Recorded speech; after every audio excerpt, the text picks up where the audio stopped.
Okay, so firstly, thank you so much for taking the time to sit with me today.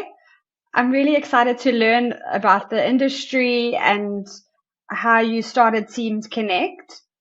Could you kind of tell me your journey?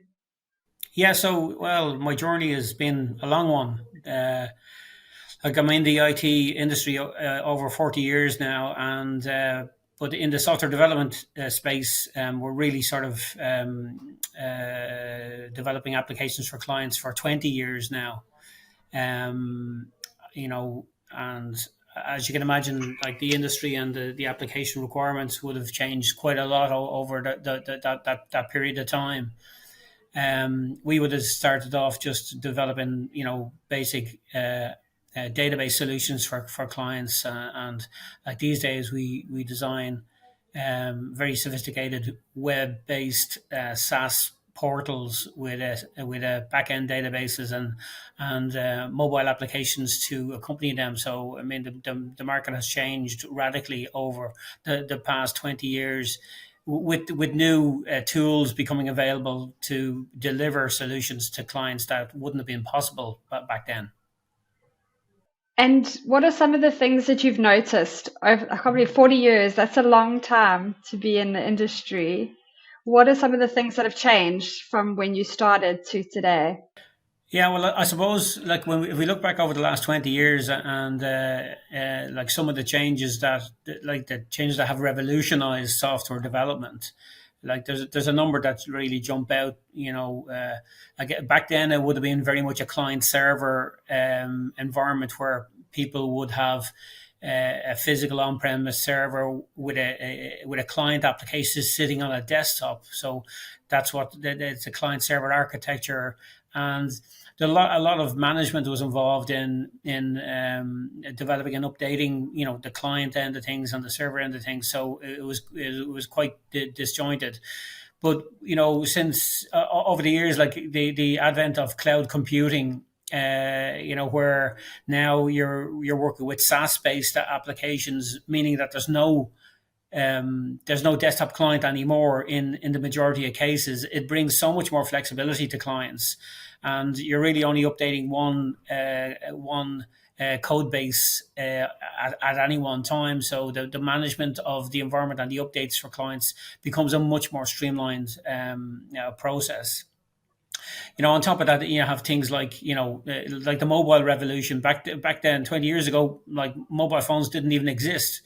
Like Apple sort of turned that on its head completely with the introduction of the iPhone, and then subsequently Google with the Android operating system, allowing multiple mobile operators to launch devices, and that has sort of made the application development space so dynamic, because now you have the power of applications in your hands, on the move, where like every the old adage is, there's an app for that, because there's an app for everything now, and like the mobile device really enabled that to happen, has changed the face of the software industry for forever.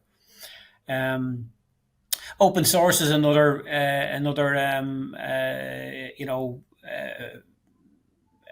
well, what would you call it? It's another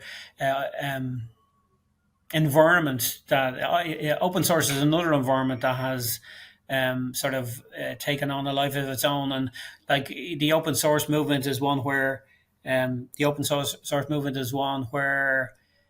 um, software is made available free, and so then you have a community who get involved in the development of that free platform.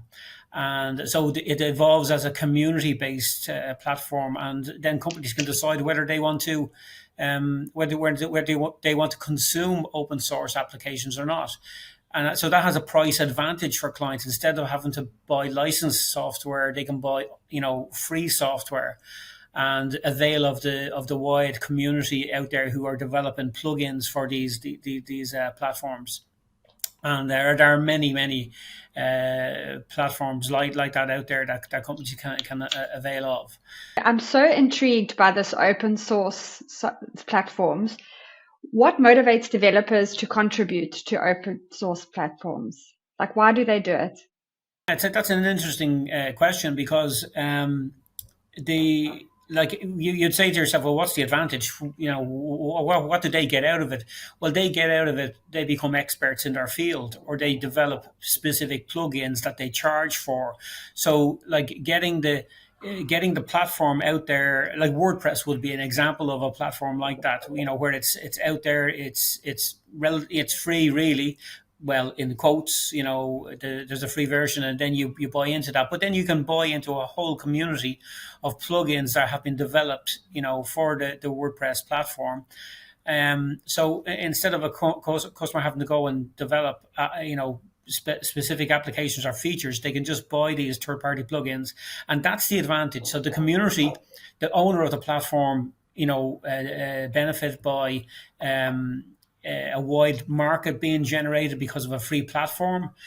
They hope to sell the enhanced features of those platforms, but then they harness the community environment where people come to the platform because there are so many of these developers who have developed features. So they see it as a great way of getting a solution very fast and at a competitive price.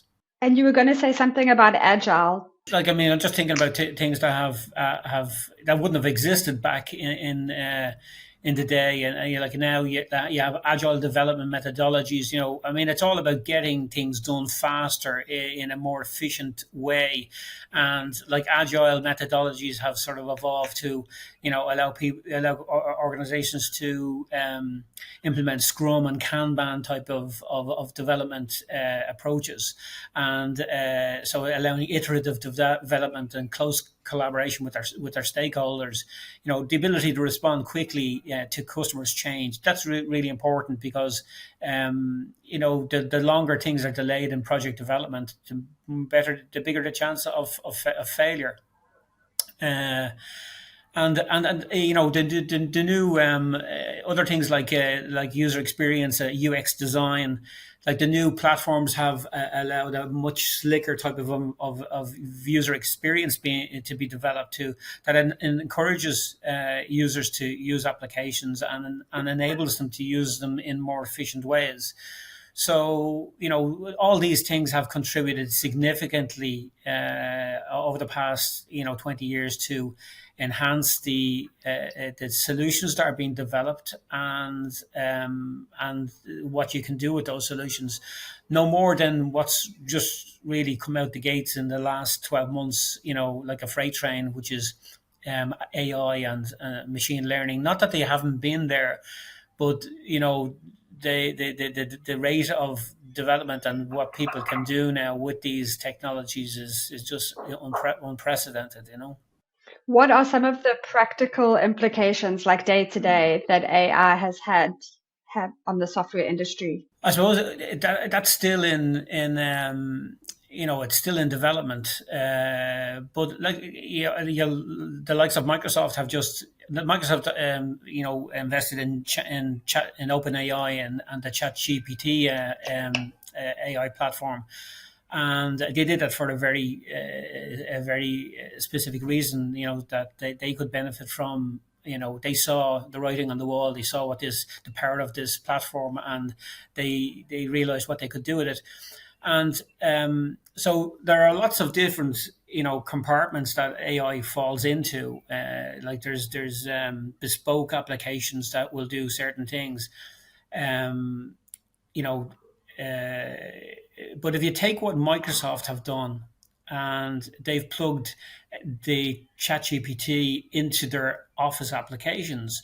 So now, while you're in the likes of Word, Excel, or PowerPoint, you can get AI to do the work for you. You know, and you can get it to write. You can get it to write a proposal. You can get it to analyze a document. But you can get it to analyze documents and reference other documents where it takes information and combines it. So it it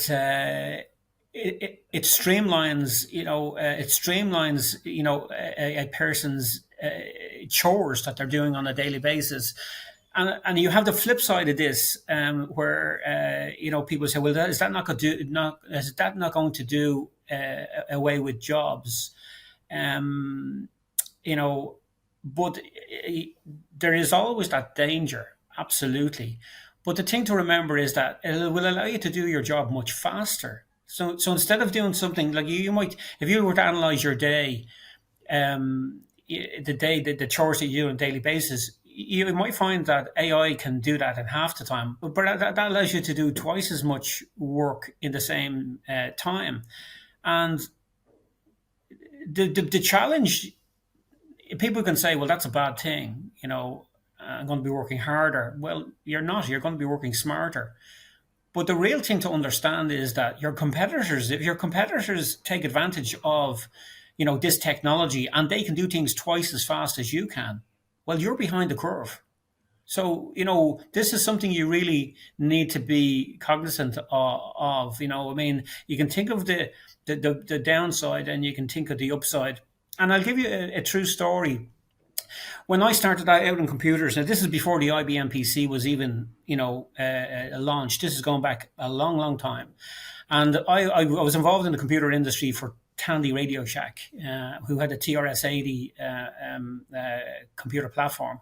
And I was asked to present at a school, to let kids see what was involved, what computers were, what they could do, and all those things. This has gone back such a long time. And like the students were coming up to me and saying, "Oh, what is this? Yeah, it's a computer. Oh, and what does it do?" And we'd explain what it does. And the very reaction was, "Well, is this not going to do us out of jobs?"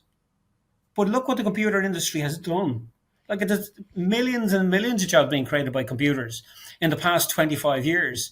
So like that is the same sort of, I won't say mentality, but it's the same thinking around AI versus non-AI. And look, I mean, it's a much more dangerous thing as well because AI is so powerful.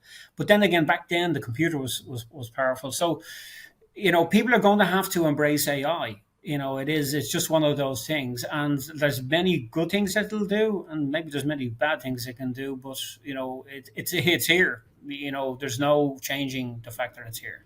It's so true. I saw a thing the other day where people are like it to the invention of the calculator, that children wouldn't be learning maths anymore because the calculator would do all the work. Exactly, and you can see people adapt and they change, and they use the tool, to enhance their skill. But one of the other things, I was speaking to one of the programmers there the other day, and he's using Copilot, Microsoft Copilot, to assist in code writing. And like I asked him, well, can you quantify how beneficial it is? Like, what does it save you? And like he said that he's writing code in 50% quicker. Like 50% quicker means you get the job done in half the time. That is some benchmark. So, if you had a crystal ball, what are some of your predictions for the software industry in the next 5 years? Well, I suppose like AI and ML are going to, take off like a rocket, and like I can see people. You can even see that the likes of Apple have launched their new headset, for AR VR immersion. So XR will become, where training is not going to be done, with PowerPoint and slides anymore. You're going to put on a headset and you're going to step into the environment, and you're going to be able to move and touch and manipulate and immerse yourself in applications or in environments that allow you to learn in a much more tactile way. And that's revolutionary. And you couldn't do that without the likes of AI or ML. So that is going to be something that is definitely it will take off. It may take time, but it will like everything else, it gets there in the end. Also, you're going to have the likes of voice interaction, where like the likes of Copilot, it will get even more and more sophisticated. And so you're going to be talking to your applications, telling them what you want to do. So and it'll become much much faster. So productivity again will just it will evolve and it'll get better and better. And so I mean I think the interaction between human and device is going to change significantly, in a very very short period of time. What challenges do companies that require a custom software solution generally face, and how do you solve the solutions for them or solve the problems for them? Yeah, I suppose like one of the things, in 20 years you learn a lot about um, developing applications, and you learn a lot about people. And like one of the fundamental challenges that we have seen for many years is that clients really don't know what they want. And what I mean by that is they have an idea of what they want, and um, but getting them to articulate that, sufficiently to allow you to deliver what they need can be challenging, and everyone's in a hurry, and some people expect you to be clairvoyant, they expect you to be a mind reader and understand exactly what you want. And it all starts off with the scope document, I mean, where you put down on paper what they're, where they are, where they, where they're going or where they want to go. And then you have to figure out, well, how are you going to get them from where they are to where they want to be? And the more time and effort you put into that scope document, then the more the closer you are going to be to where the client needs to be. And so, but in a lot of cases, like clients don't put enough time into that. I mean, again, they're depending on you, and you can do, yes, we as a software provider can do, a lot of that heavy lifting, but at the end of the day, we need the clients to articulate what they want, and if they don't do that correctly, it will fail. Absolutely, it will fail, or it'll not only fail, or if it doesn't fail, it's going to cost them a lot of money because of the mistakes that are made. And then it results in the breakdown of relationship between the developer and the customer. And, that's why projects fail. You have, project definition, requirements are critical to the success of any project, and if they're not done properly, project creep comes in. So, something is identified that wasn't articulated, and I call it the banana in the corner. I mean, you go and show the client the solution, and they say, "Listen, that looks great. Yeah, everything. Yeah, looks great on track. Yeah, it's on track, and very excited and all that. Yeah, but where's the banana in the corner?" And you say, "Sorry, what banana in the corner?" Uh, so it turns out that there's this thing that they had in their mind that they didn't articulate, and it's not in the scope document. So now you have project creep, and now you have additional costs. So, you know, um, that's the type of thing that can cause major problems with any software development project. Poor management. Assigning the wrong person to manage the project. Because remember, these people have daily jobs, other jobs that need to be done, and this can be a chore that is put on them. And if they're not given sufficient time and support and resources in order to execute their end of, uh, of the project management, that leads to failure. Aggressive timelines, and you know people wanting the solution as fast as possible. Everybody wants it as fast as possible, but if you put too much pressure on the development team and the proper budgets aren't in place, that can lead to failed projects. So, like right across the spectrum, there's many things that can contribute to the failure of a software development project. And like coming back to one of your questions there earlier on, what have we done in order to address this particular, or not these particular problems, and um, like we understand as a development company that customers don't know everything. Like they can't know everything. It's not their business. But then we can't know everything either. And so you do a gap analysis. You try and fill the gaps with the customer to help them think about the things that they need to think.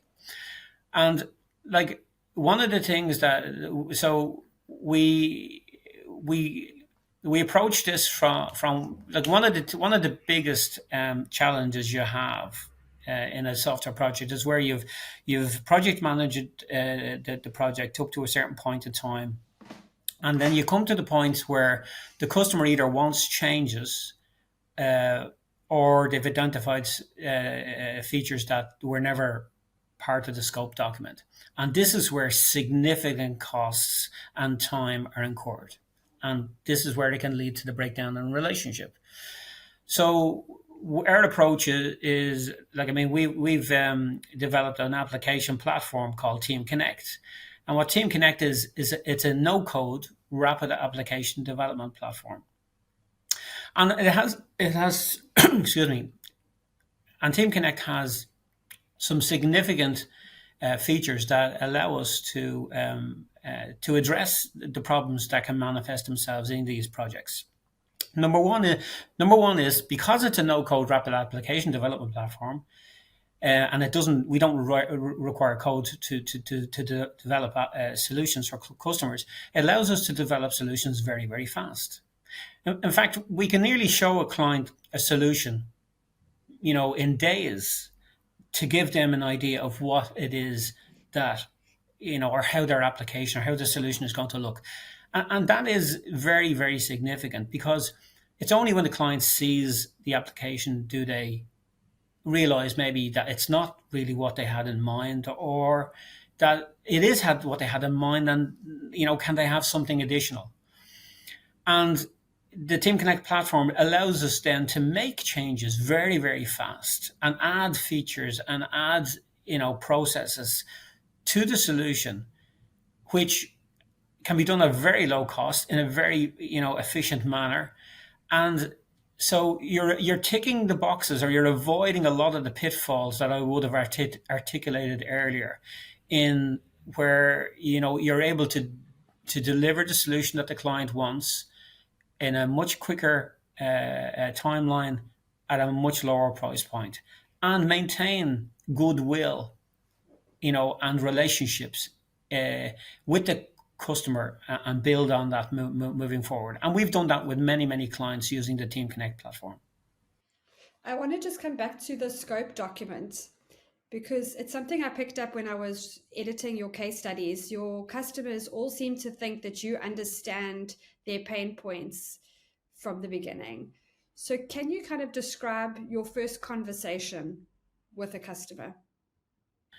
Yeah. So when any customer comes to us with a request for a solution, the first thing we will ask them is, how do you manage this process at this moment in time?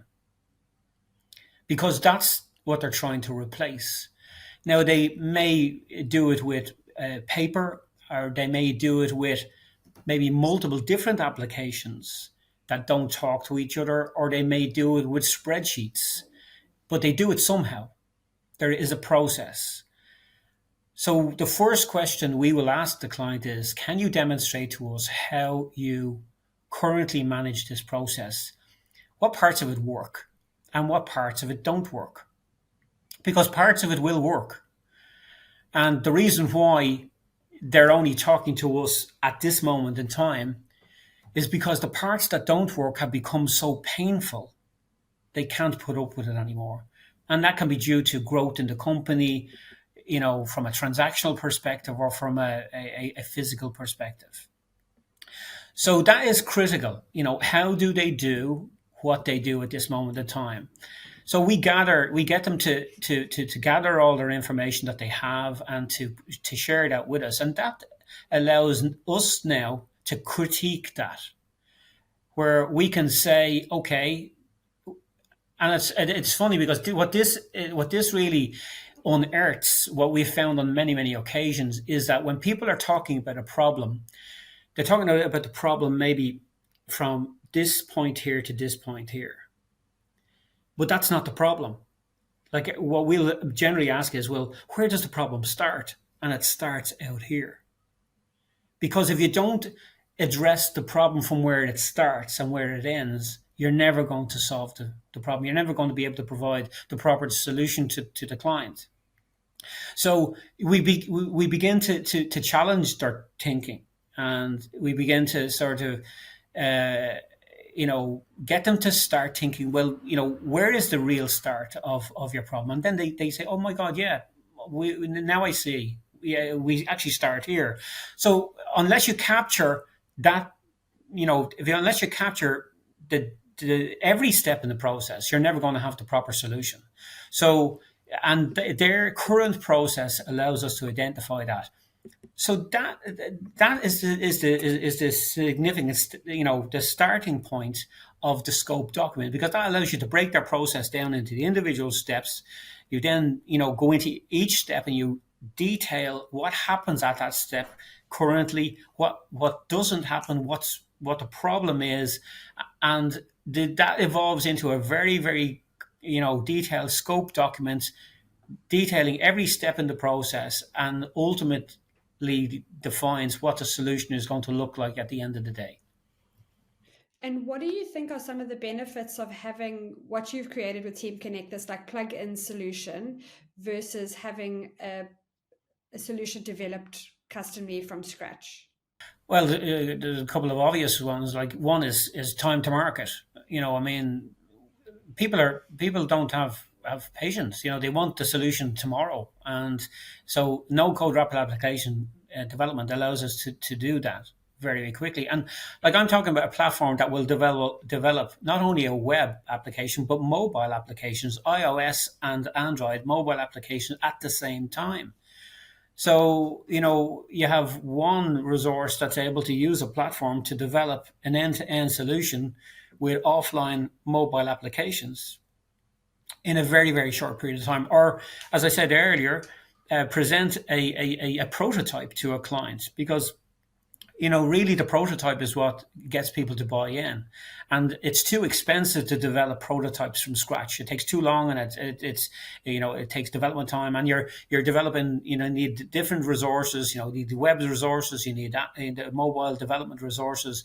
So it's a very expensive process where we can put a solution into a client's hand in a very, very a short period, allowing them to make a decision very, very quickly and at a very competitive price, because it doesn't take all these multiple resources. And then, when it comes to the changes that they need to make, they can be done very, very quickly. So you can end up getting a solution to a client, in weeks instead of months, in days instead of weeks. And that is, the real, benefit of a platform like what we have in place. Can you tell me what are the benefits of having a prototype to test with real use cases? Oh my God, it's having a prototype to test is like it's nirvana. You're putting the solution in the customer's hand that they just have in their mind, and it unearths so many other process issues to the client that they just cannot articulate. Things that they would not have thought about, that you're able to um, you know you're able to explain to them, or they can now experience it. They can, they're literally immersed in the application instead of talking around a piece of paper or a mock-up. It allows them to experience it in a much more personal way. So it's a totally different experience. And do you have an example of a customer where this process, where they came to you with a challenge, you solved and you solved the solution for them?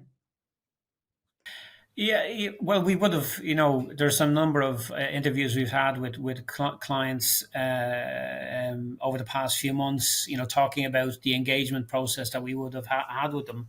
And like one of the clients, like Excel Sealants, like they have, they came to us where they were using 5 different cloud applications to manage their business processes. None of them spoke to each other. And now they all did a job, and they all did the job independently.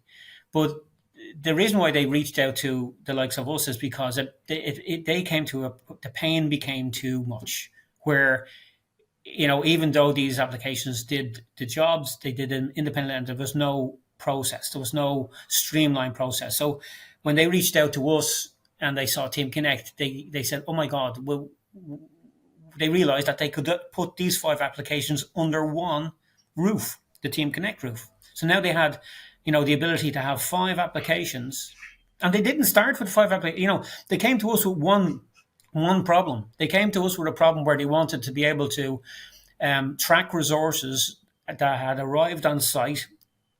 The time they arrived on site, so that HR knew in a blink of an eye what resources were on site and what resources were not. That was the initial problem that they came to us with. And now they have 5 solutions, operational under the hood of the Team Connect platform. They have the initial one, the clock in, clock out. They have the ability to capture works that are done on site by the resources that are fed back to HQ in real time. They have holiday drawdown, where now staff don't have to be bothering HR where to tell them how many days they have left, because their holiday drawdown is done through an automated process. And so they've developed. They only realized after they engaged with us they could tick all these boxes. And they Aidan Thompson, who's the operations director there, like, I asked him a question. I said, well, can you quantify how much time that the solution now has saved you? And he was saying that on a monthly basis, it was taking them 2 weeks to collate the information in order to manage their billing processes from all the sites and all the resources. So that worked out at 80 hours a month that were required to do this work. And that's been reduced to 1 hour using the Team Connect platform. That's just incredible. Return on investment, amazing. That's amazing. So we've spoken a lot about companies that already have like a system in place and you can improve on their current system. I want to just touch on the world of startups. And what advice would you give to someone who has an idea for a software solution, but isn't quite sure how to take the next step? Yeah, startups is always a difficult one, because in a lot of cases, startups have a very specific, bespoke requirements. And like the Team Connect platform may not be, the solution for a startup. It really depends on what they want. Like, very clear, the likes of no code rapid application development platform isn't the solution to everybody's problem. And, that's just the way it is. But from a startup perspective, they still are going to have to go through the same processes that I discussed earlier on. And prototyping is a huge part of that.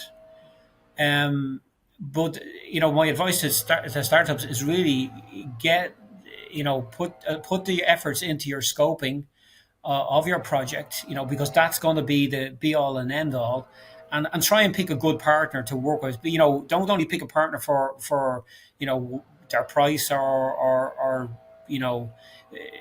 their past projects, even though that's important. You need to get on with these people as well. So it's a personality. Thing, a selection process as well. But one of the things that you can, like, from a Team Connect perspective, or a no code development platform perspective, you can use these platforms to develop a prototype to get you as far as what you can do without without going the full way. And that can assist startups to go to investors to say, well, this is the idea. This is, as close as we can get you, without requiring further investment. So like these platforms can be used to get, to articulate their idea in a much more vivid way. Is there anything that you would like to add? No, like I mean, I suppose you know the story about how why we designed Team Connect. The reason why we went down the road of investing so much money in developing this platform was because of what we experienced with clients. And um, at the end of the day, clients just want to run their business and they just want the tools that help them to do that. And software development is not their job. They're depending on the likes of us to do that for them. And like we saw Team Connect as a tool and a platform that has enabled us to help customers on that journey. And anyone who's gone down that road and engaged with us, be it the platform or be it the people or be it the process, um, and that are using the platform at this moment of time, they won't go anywhere else because it does what it says on the tin, and they know that they can come back again and again and again, and customers do that all the time to enhance or to add in new features or new modules, and we can deliver on their requirements. Yeah, that's something I definitely noticed from your customer videos is the rapport that you have with them. Yeah, well, look, if you don't have rapport with your customers, there's something seriously wrong. You're not going to have very many customers. And one of the things that I'd say that of the majority of our customers, customer engagements last in excess of 10 years, and that's not an accident. It's because we're very good at what we do. It's because we're very good at looking after customers' needs, and they know that when they pick up the phone that they can get the problem solved. And look, you can win the argument and lose the customer. Who's going to stay in business longer?